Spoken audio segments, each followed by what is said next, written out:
Libro Patriarcas y Profetas, capítulo 66, la muerte de Saúl. Otra vez se declaró la guerra entre Israel y los filisteos.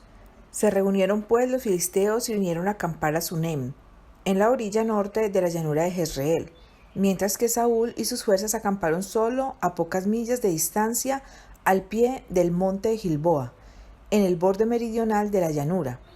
En esa llanura era donde Gedeón, con 300 hombres, había derrotado a las huestes de Madián. Pero el espíritu que animaba al libertador de Israel era muy distinto del que agitaba ahora el corazón del rey. Gedeón salió al campo de batalla fortalecido por su fe en el poderoso Dios de Jacob, mientras que Saúl se sentía solo e indefenso, porque Dios le había abandonado. Al mirar a lo lejos a las huestes filisteas, temió y turbóse su corazón en gran manera. Saúl sabía que David y su fuerza estaban con los filisteos, y pensó que el hijo de Isaí aprovecharía esta oportunidad para vengarse de los agravios que había recibido. El rey estaba muy angustiado. Su propio odio irracional, al incitarle a destruir al escogido de Dios, había envuelto a la nación en tan grande peligro. Mientras se había empeñado en perseguir a David, había descuidado la defensa del reino. Los filisteos, aprovechándose de su condición desamparada, habían penetrado hasta el mismo corazón del país. Mientras Satanás instaba a Saúl a que empleara toda su energía para perseguir a David, su mismo espíritu maligno había inducido a los filisteos a que aprovecharan la oportunidad de labrar la ruina de Saúl y derrocar al pueblo de Dios. Cuán a menudo usa la misma política y el mismo procedimiento el gran enemigo. Obra sobre un corazón falto de consagración para encender la envidia y la lucha en la iglesia, y luego, aprovechándose de la condición dividida en que está el pueblo de Dios, mueve a sus agentes para que labren la ruina de dicho pueblo. Al día siguiente, Saúl debía entablar batalla con los filisteos. Le rodeaban las obscuras sombras de la destrucción inminente.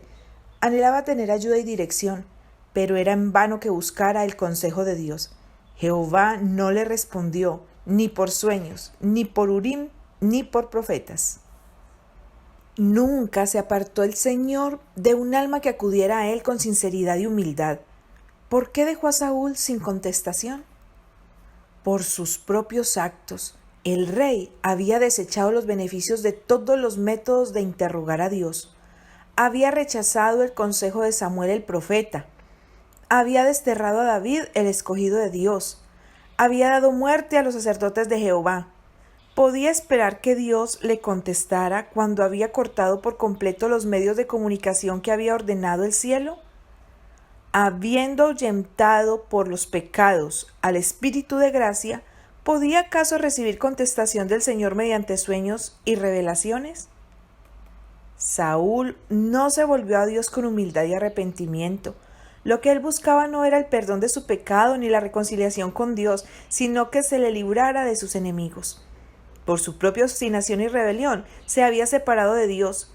No podía retornar a él sino por medio del arrepentimiento y de la contrición. Pero el monarca orgulloso, en su angustia y desesperación, decidió solicitar ayuda de otra fuente. Dijo entonces Saúl a sus siervos: buscadme una mujer que tenga espíritu de pitón, adivinación, para que yo vaya a ella y por medio de ella pregunte.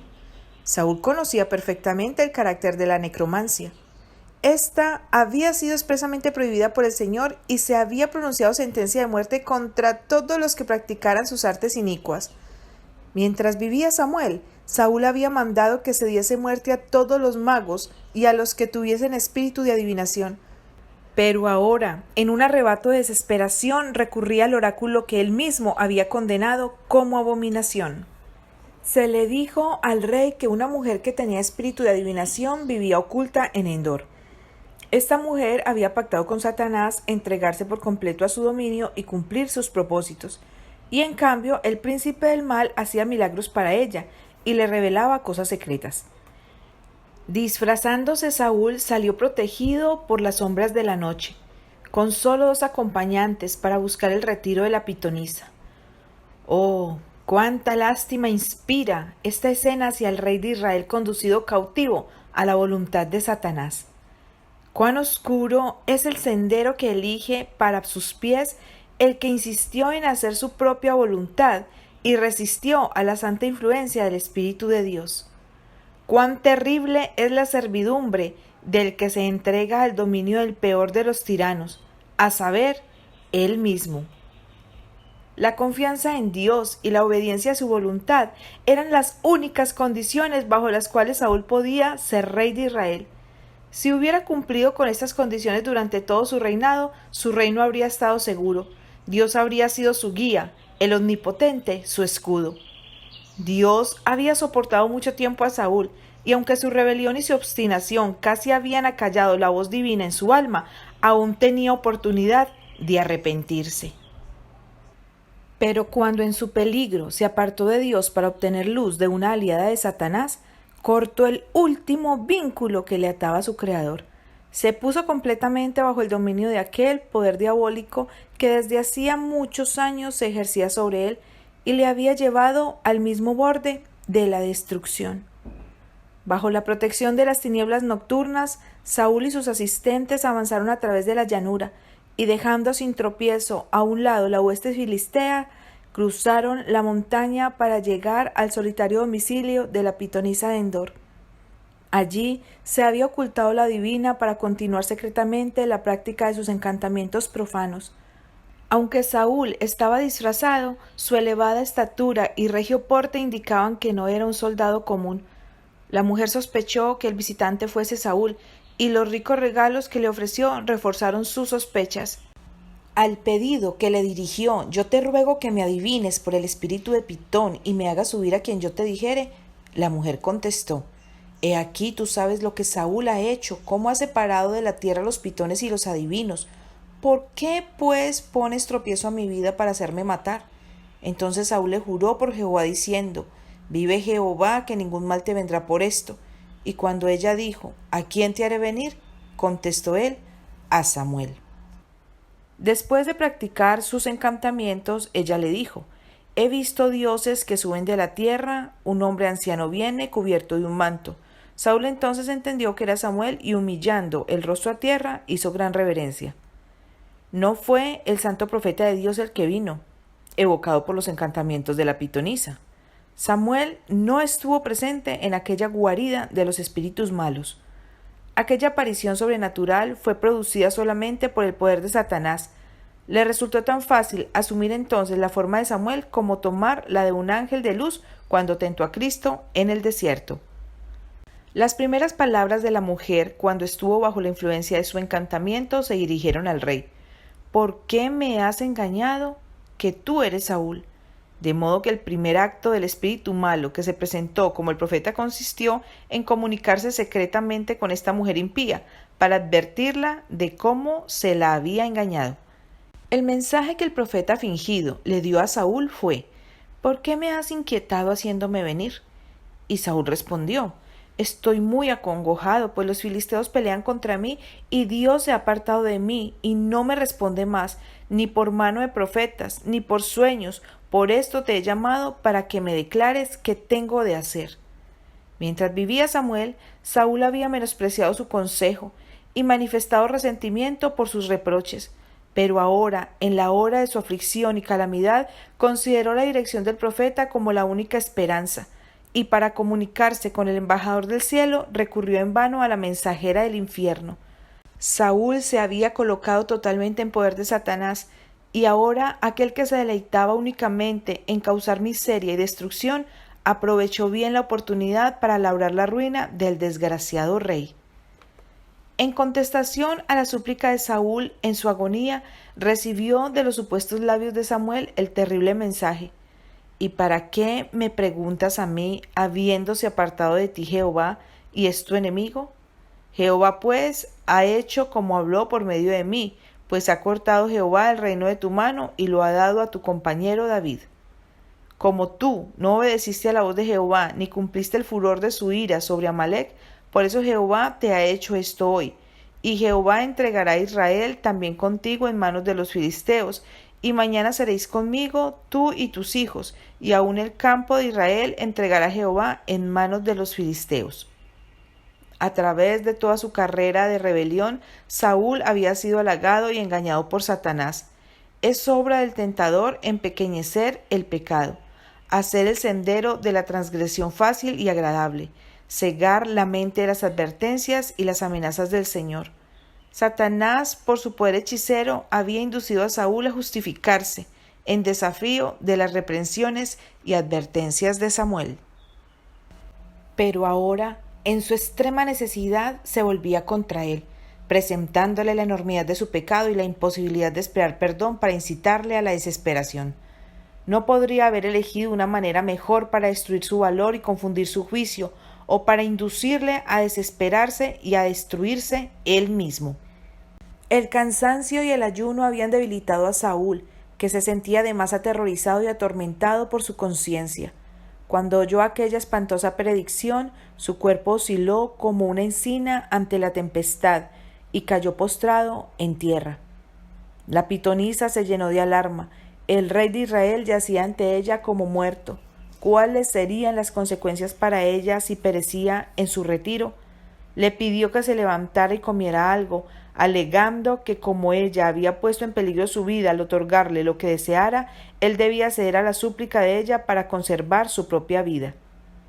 Los criados de Saúl unieron sus súplicas a las de la pitonisa. El rey cedió por fin, y la mujer puso en su mesa el ternero grueso y el pan sin levadura que preparó apresuradamente. ¡Qué escena aquella!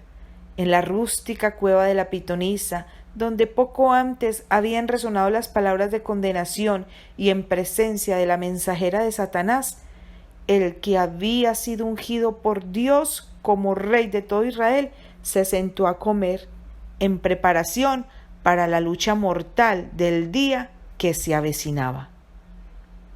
Antes del amanecer, volvió con sus acompañantes al campamento israelita, a fin de hacer preparativos para el combate.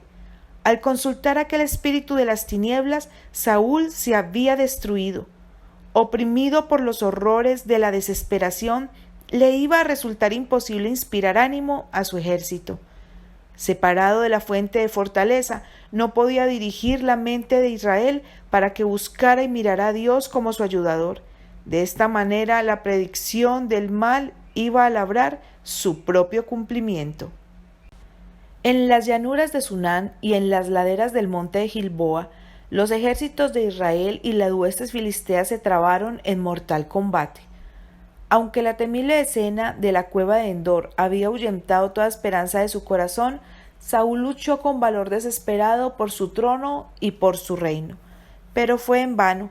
Los de Israel huyeron delante de los filisteos y cayeron muertos en el monte de Gilboa. 3 hijos valerosos del rey perecieron a su lado. Los arqueros apremiaban más y más a Saúl. Había visto a sus soldados caer en derredor suyo y a sus nobles hijos abatidos por la espada. Herido él mismo, ya no podía pelear ni huir. Le era imposible escapar, y resuelto a no ser capturado vivo por los filisteos, ordenó a su escudero: «Saca tu espada y pásame con ella». Cuando el hombre se negó a levantar la mano contra el ungido del Señor, Saúl se quitó él mismo la vida, dejándose caer sobre su propia espada. Así pereció el primer rey de Israel, cargando su alma con la culpa del suicidio.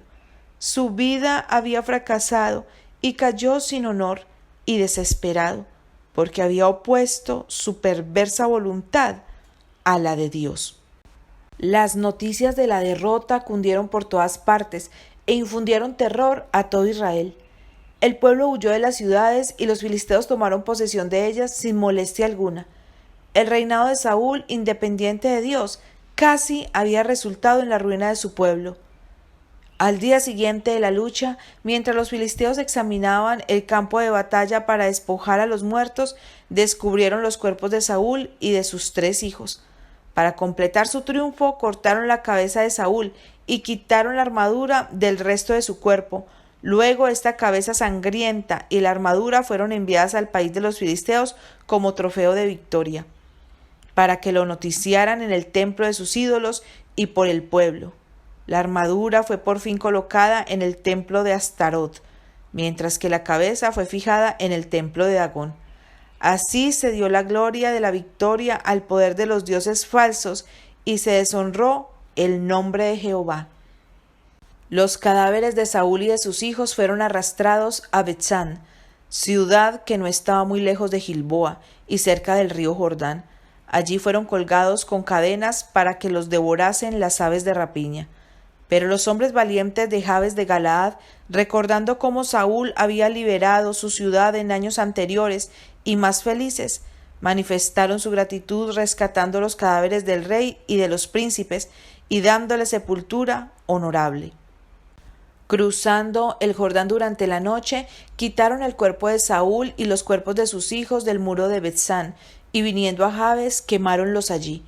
Y tomando sus huesos, sepultáronlos debajo de un árbol en Jabes, y ayunaron 7 días. Así fue como una acción noble realizada hacía 40 años, aseguró para Saúl y sus hijos que los enterraran manos tiernas y misericordes en aquella hora negra de la derrota y de la deshonra.